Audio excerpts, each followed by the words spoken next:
tous les différents bouts. Donc, avant de passer sur les épissures, à chaque fois qu'on veut faire un travail sur un bateau, il faut déjà savoir son utilisation, en fait, où va aller ce bout et pour quelle utilisation, la charge qui va y avoir, donc s'il y a beaucoup d'efforts, si c'est une drisse, dû à un alba ou quelque chose comme ça. Puis sur ce bout, s'il y a besoin de faire du travail dessus, comme une épissure ou dégainer un bout.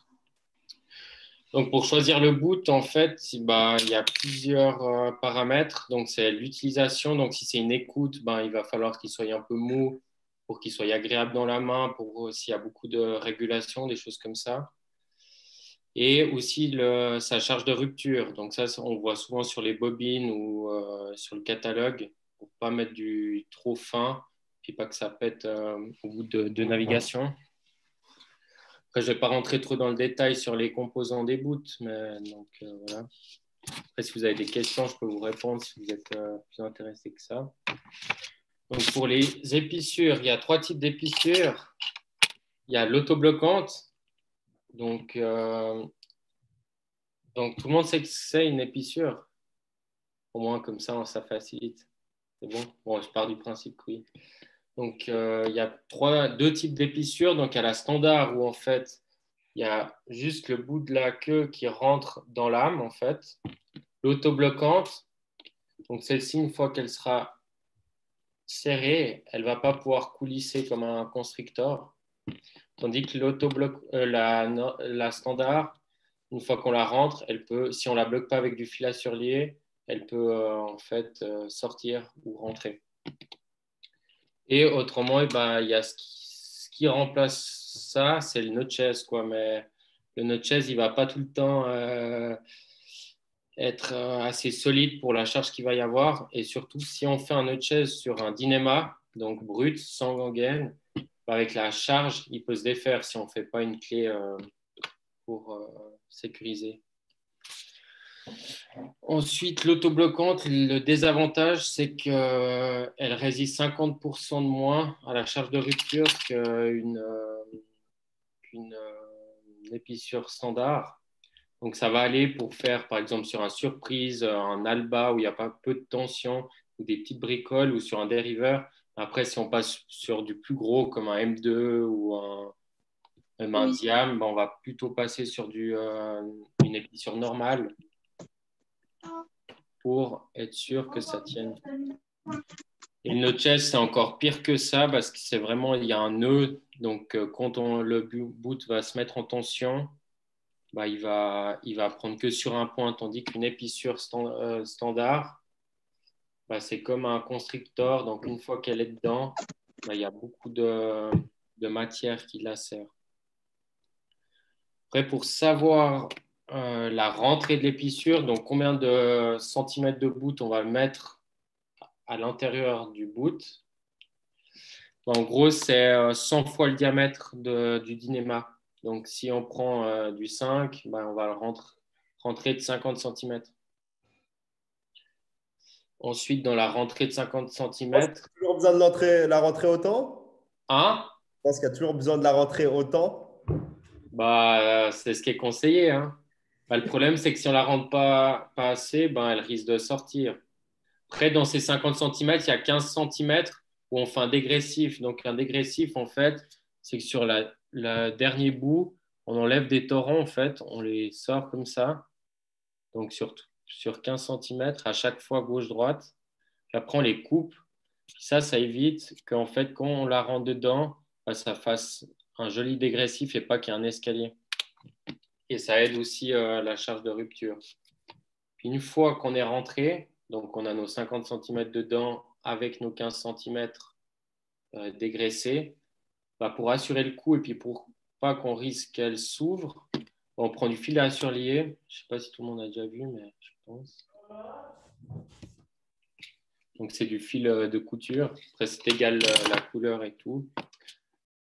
Et en fait, on vient pas forcément que serrer l'œil comme ça, mais on vient avec une aiguille rentrer dans les deux. Attends, je pense que c'est plus ça. Donc là, on a la boucle. Et en fait, on vient rentrer à peu près, je pense, à 15-20. on rentre dedans, puis on fait comme le dauphin, on rentre dessous, on rentre dedans. Et l'important, c'est pas trop de serrer le bout, le fil à surlier, parce que quand le bout va se mettre en tension, bah, il faut que le fil à surlier soit libre et puis que c'est pas le fil qui prenne la charge. Du coup, ça, voilà. Ensuite, après, il y a encore les manies textiles. Ça, c'est pour les plus petits travaux, donc dans ce type, pour faire accrocher une poulie ou une chose comme ça. Ça, par exemple, pour choisir ce dynéma, on prend, je ne sais pas si vous voyez, on prend en fait du bout qui est environ, les fibres sont à 45 degrés. C'est ce qui résiste le plus. Ensuite, dans le type de dynéma, il y a deux choix. Il y a soit le DSK99, ça s'appelle, bon, ça c'est chez Mafioli, c'est une marque, mais c'est à peu près tout pareil. Et le DSK 78, le 78, c'est ce qu'on a presque dans tous les bouts, dans toutes les écoutes. C'est vraiment le moins, pas le moins cher, mais le plus fréquent. Ce qui résiste un peu moins que le 99. Le 99, en fait, c'est un module de rigidité, ça s'appelle. Et par exemple, ce qui différencie les deux, c'est qu'on met 200 kg de charge, bah, le 99, il ne va pas bouger, tandis que le 78, il va bouger. Donc, par exemple, pour une drisse avec beaucoup d'efforts, puis qu'on veut que ça maintienne toujours la même pression, on va plutôt prendre un dynéma qui résiste à la charge. Comme ça, il n'y a pas d'allongement. Contrairement à, par exemple, une amarre ou une écoute, c'est un peu moins important. Mais au final, il y a des chocs, bah, c'est mieux que ça soit un peu mou. Comme ça absorbe le choc. Donc, voilà. Il y a quelqu'un qui a des questions jusqu'à là?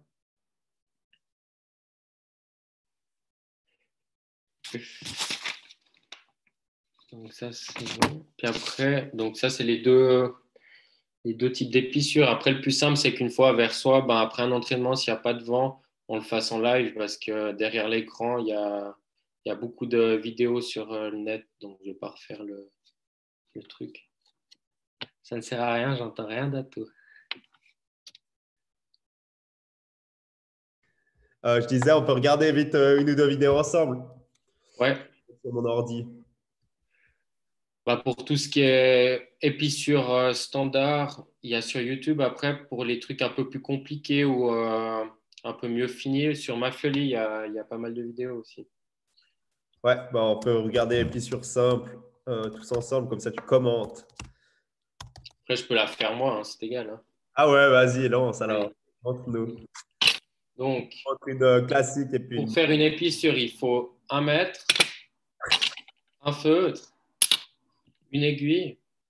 Donc ça, c'est le matériel de base à avoir. Ça ne coûte pas si cher. Et puis au final, tu peux déjà faire beaucoup de trucs sur un bateau avec tout ça.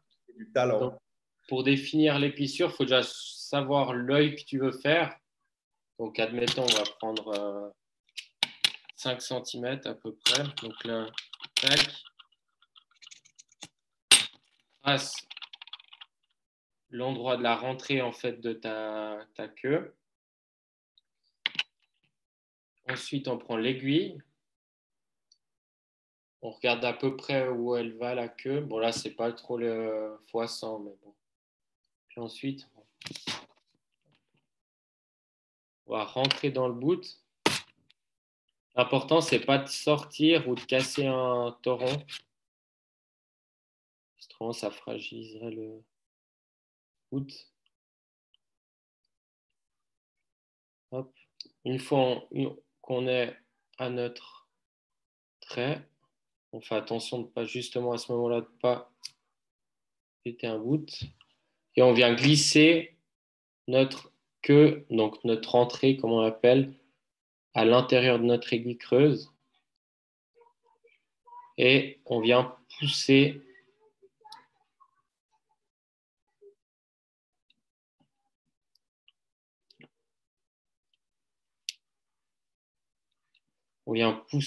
notre écoute ou notre sortie.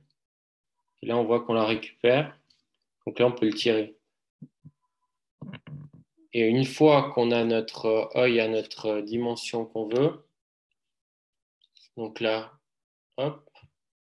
Et ce qu'on peut faire avant, c'est faire là, donc le dégainage du bas de la queue des 15 derniers centimètres pour qu'il y ait un dégressif et pas qu'il y ait d'escalier et qui ne puisse pas coulisser dans une poulie ou une chose comme ça. Après, c'est égal, il ne faut pas non plus trop enlever, mais au minimum, il faut qu'il y ait quatre fils au bout. Une fois qu'on passe la main et puis on sent qu'il y a pas, que c'est assez fluide, on coupe à l'aide d'un couteau et une planchette.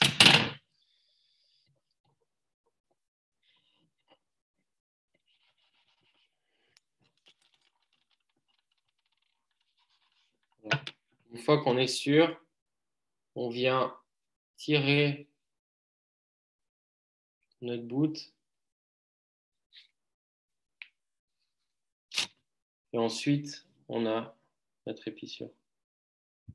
Et là, on voit que si on tire sur notre queue, parce que là, elle n'est pas autobloquante, donc on peut agrandir l'œil parce qu'il n'y a pas de pression, mais ensuite, une fois qu'on tire, ça tient. Parce que justement, la queue, elle se serre quand on tire et ça écrase notre entrée. Donc ça, c'est pour la standard traditionnelle. Et tu fais une surligneur quoi qu'il arrive quand même. Ouais, pour être sûr. Après, si on ne touche jamais, genre si c'est, je sais pas, si c'est une...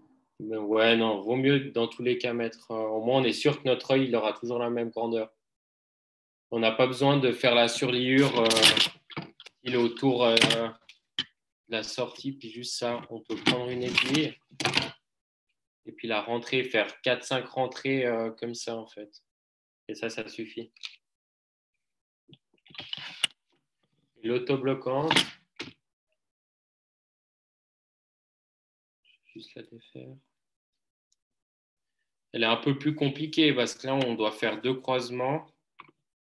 Mais au final, elle est bien pratique pour les petits dériveurs ou les surprises ou des endroits qui ont peu de charge.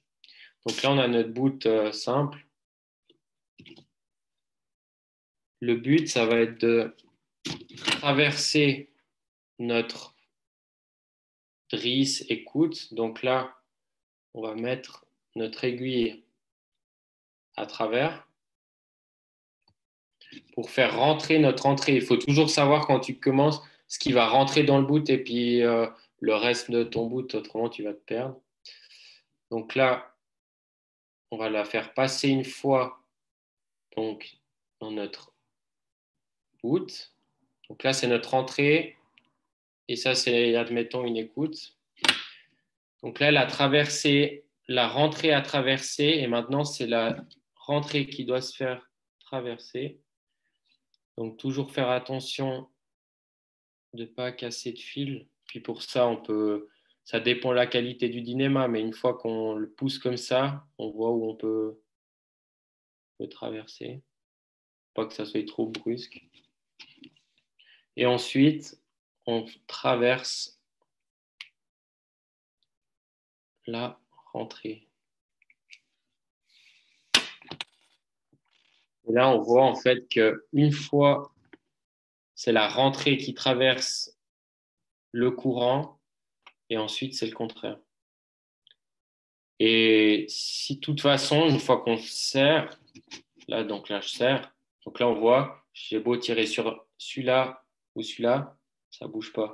Et il y a peu de chances de se tromper parce que tu le vois directement parce que il va sortir, il va coulisser. Et ensuite, c'est le même principe pour faire la rentrée. Moi, je ne fais pas le dégressif. Faut pas être paresseux, Mathieu. Hein?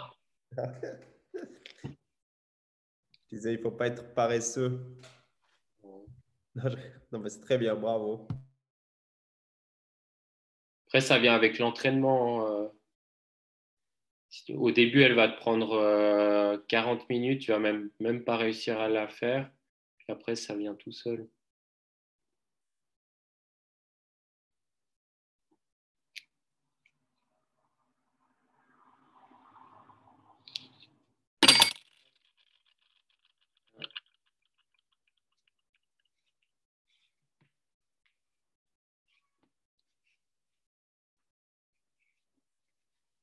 Voilà.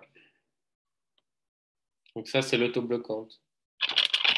Là, tu vois peu la différence. Pour différencier, tu vois juste que là, il n'y a que le bout qui rentre. Et puis là, il y a quand même un petit croisement. Et ça, tu peux toujours défaire. Donc, si tu veux l'agrandir, la défaire pour je ne sais quelle raison, pour défaire une poulie, puis que tu n'as pas envie de couper le bout, c'est possible. Donc, voilà. Il y a des gens qui ont des questions? Ouais, quand tu fais une épicerie où tu gardes la gaine en plus, Ouais. euh, enfin, parfois c'est hyper chaud parce que le cordage il est pas bon pour l'épicerie. Comment tu sais quel cordage faut prendre Bah ouais, c'est ça, c'est dans le choix du boot. En fait, par exemple, là, typiquement, là, ça, c'est un boot de dériveur, donc qui est super compact, les fils pour éviter que l'eau s'infiltre, qu'il reste toujours léger et tout. Donc pour ça, il faut vraiment prendre un boot où la gaine, elle est assez écartée, en fait, les fils, ils soient pas super serrés, puis qu'on ait Ok, un ouais. peu moins. Après, c'est faisable, hein, ça va juste prendre plus de temps et puis c'est Ouais. un peu plus pointilleux. Puis surtout si tu n'as pas les outils. De base, si tu as des aiguilles puis un fil, bah, tu arrives tout faire. Après, si tu es mieux équipé, bah, tu arrives justement avec un poinçon ou des choses comme ça, commencer à écarter les fils. Ouais. Le problème, c'est ça, Ok. c'est que si tu t'aventures là-dedans, il ne faut pas non plus dégommer le bout parce qu'après, bah, tu seras un peu Ouais, ouais. foutu, quoi.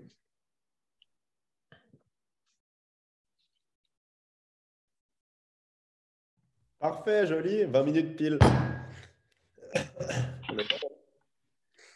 Après, s'il y a des gens qui ont des questions, si une fois il n'y aura pas de vent ou un truc comme ça, on pourra faire. Ça reste nettement plus joli qu'un nœud de chaise, quoi. Ah non, mais il faut faire de chasse tout le temps, hein, Mathieu. Petite sécu, alors. Pire, tu coupes. Bravo. Merci beaucoup, Mathieu. Euh, Et puis à bientôt. Ouais, Gym demain. Et puis dernière théorie avec Sébastien Bord sur Instagram lundi prochain. Ça va chier. Après, on va être des bêtes de Insta. Exact. À bientôt. ciao, ciao. Merci. Au revoir. Merci. Bravo, Mathieu.